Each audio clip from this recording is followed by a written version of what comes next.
wabarakatuh. Waalaikumsalam warahmatullahi wabarakatuh. Selamat pagi anak-anak. Pagi Pak.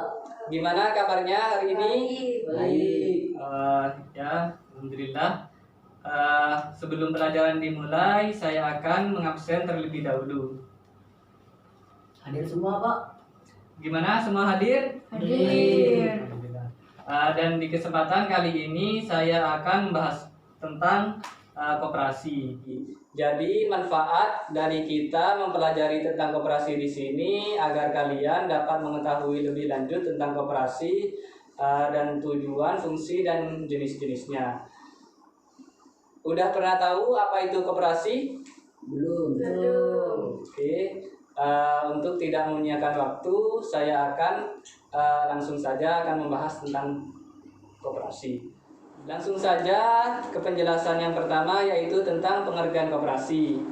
Jadi pengertian koperasi di sini ialah kumpulan individu atau badan usaha yang menjalankan kegiatan usaha Atas asas kekeluargaan dan tujuannya untuk kesejahteraan anggotanya sendiri. Udah mengerti tentang koperasi? Belum.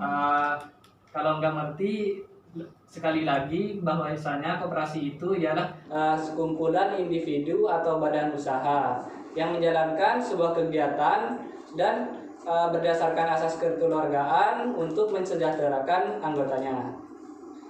Langsung saja ke pembahasan yang kedua, yaitu tentang landasan koperasi. Jadi landasan koperasi di sini ada 4. Yang pertama yaitu landasan Idil Pancasila. Jadi landasan Idil Pancasila di sini sebagai sarana untuk mencapai masyarakat agar adil, makmur dan sejahtera.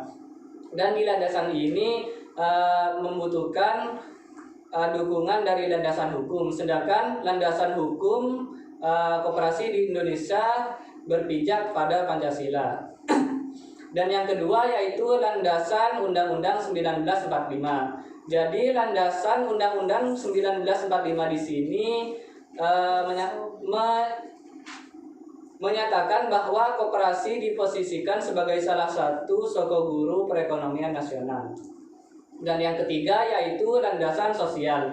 Jadi landasan sosial di sini maksudnya di sini para anggotanya bahu membahu untuk berbagi, berpendapat, mulai berdiskusi tentang kegiatan di dalam koperasi. Dan yang terakhir yaitu landasan operasional. Maksudnya di landasan di sini ialah di perekonomian di Indonesia itu berdasarkan asas kekeluargaan. Dan yang selanjutnya yaitu tentang asas-asas koperasi. Asas-asas koperasi di sini dibagi 2. Yang pertama yaitu asas kekeluargaan. Jadi asas kekeluargaan di sini ialah setiap anggota koperasi harus mempunyai kesadaran untuk melakukan hal terbaik di setiap kegiatan koperasi dan melakukan kegiatan sebaik-baiknya di dalam koperasi. Dan yang kedua yaitu asas gotong royong.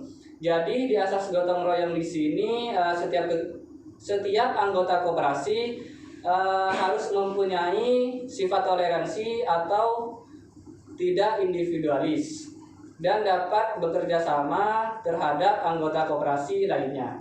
Penjelasan yang selanjutnya yaitu tentang prinsip-prinsip koperasi.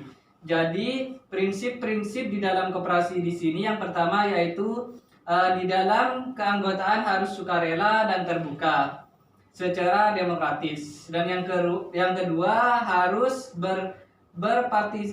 berpartisipasi di dalam ekonomi anggota. Dan yang selanjutnya yaitu di dalam koperasi harus mempunyai otonomi dan informasi. Selanjutnya yaitu harus bekerja sama di antara koperasi dan harus mempunyai kepedulian terhadap anggota koperasi. Dan selanjutnya yaitu tentang nilai-nilai koperasi. Jadi nilai-nilai koperasi yang pertama di sini ialah harus mempunyai nilai kekeluargaan, nilai dalam bertanggung jawab, demokrasi, berkeadilan, dan mempunyai nilai kemandirian. Dan penjelasan yang selanjutnya yaitu tujuan koperasi. Jadi tujuan koperasi utama di sini ialah untuk mensejahterakan anggotanya.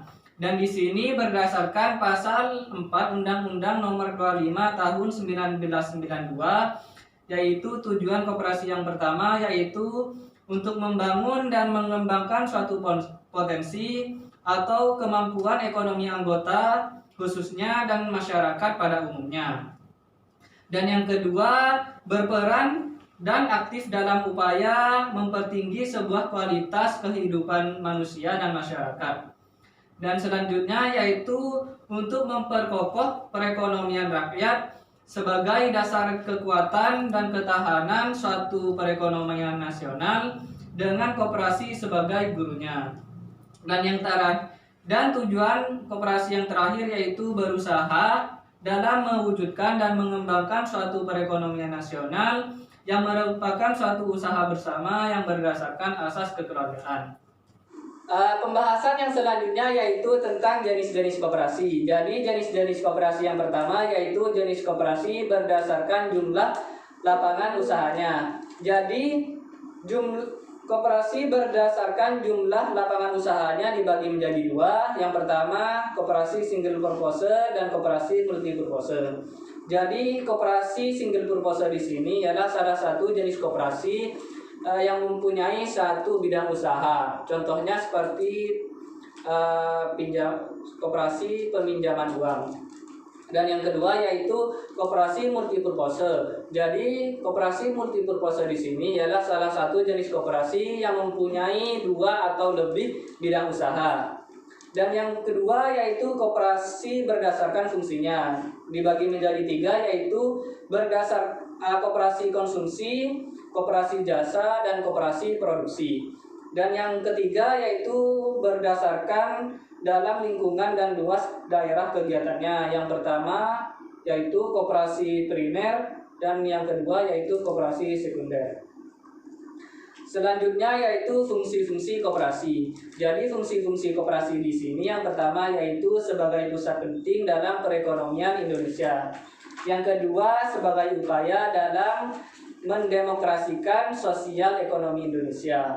Yang ketiga untuk meningkatkan dan mensejahterakan di dalam anggota dan masyarakatnya. Dan yang keempat yaitu untuk membangun suatu tatanan perekonomian nasional untuk mewujudkan masyarakat yang maju, adil, dan makmur.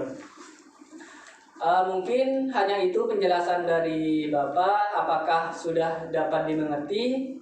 Ngerti. Apakah ada yang masih ditanyakan atau enggak mengerti? Kalau sudah mengerti semuanya, selanjutnya saya akan memberi tugas kepada kalian untuk mencari artikel di internet. Boleh pegang HP, nanti setelah dicari maju satu persatu untuk menjelaskan tentang artikel tersebut. Apakah sudah menemukan artikelnya semua? Sudah. Siap. Selanjutnya yaitu saya akan maju satu persatu. Dimulai dari Dian. Silakan untuk maju untuk menjelaskan artikelnya.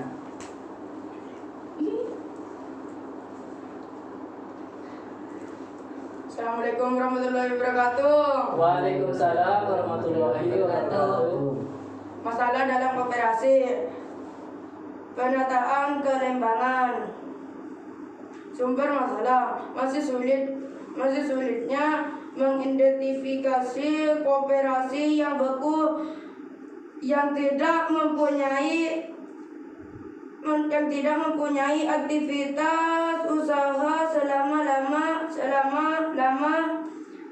tanggu untuk lebih, namun masih memiliki aset-aset yang produktif. Solusi terhadap masalah pada pihak kader perlu mengadakan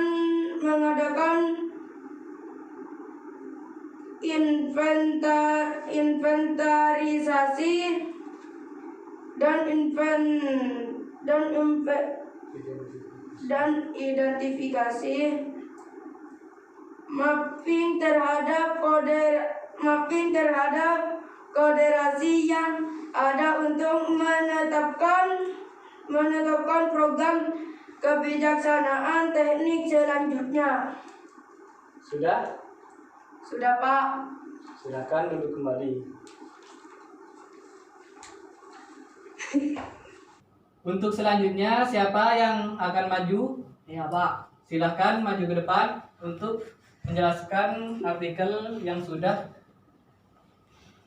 Assalamualaikum warahmatullahi wabarakatuh. Waalaikumsalam warahmatullahi wabarakatuh. Masalah produktivitas dan efisiensi. Sumber masalah dengan krisis ekonomi dan monetar yang berkepanjangan sangat berpengaruh besar terhadap produktivitas dan efisiensi koperasi, sehingga sebagian besar koperasi yang mampu bertahan khususnya di sektor real, yakni dalam penyaluran sembako dan kebutuhan lokal lainnya. Solusi usaha mendorong peningkatan produktivitas dan efisiensi koperasi perlu melibatkan koperasi lebih luas lagi pada sektor-sektor produksi dan distribusi dan mengatasi dampak negatif dari krisis ekonomi. Sudah? Sudah, Pak. Silakan duduk kembali. Selanjutnya, siapa yang akan maju? Saya, Pak. Silakan ke depan. Assalamualaikum warahmatullahi wabarakatuh. Waalaikumsalam warahmatullahi wabarakatuh. Masalah manajemen koperasi yang belum profesional. Sumber masalah, anggota dan pengurusan memiliki tingkat pendidikan yang rendah. Solusi, pelatihan manajemen koperasi. Dalam pelaksanaan koperasi tentu memerlukan manajemen baik dari bentuk perencanaan, pengorganisasian, pengarahan, dan pengawasan, karena hal ini sangat berfungsi dalam pengambilan keputusan, tetapi tidak melupakan partisipasi dari anggota apabila semua kegiatan koperasi bisa dijalankan dengan baik dan setiap anggota mau mengambil bagian di dalam kegiatan koperasi serta perhatian pemerintahan dapat memberikan motivasi yang baik. Koperasi pasti dapat berjalan dengan lancar. Sudah? Sudah. Silakan duduk kembali. Mungkin hanya ini yang dapat saya sampaikan. Untuk kedepannya saya harap kalian bisa belajar lebih giat lagi. Dan untuk selanjutnya, kesimpulan dari pembelajaran hari ini adalah bahwasanya koperasi itu didirikan oleh rakyat atau masyarakat dan akan kembali lagi kepada anggotanya atau kepada masyarakat. Untuk selanjutnya saya akan memberi tugas, jangan lupa untuk dikumpulkan minggu depan. Ya, Pak. Kurang lebihnya, assalamualaikum warahmatullahi wabarakatuh. Waalaikumsalam warahmatullahi wabarakatuh.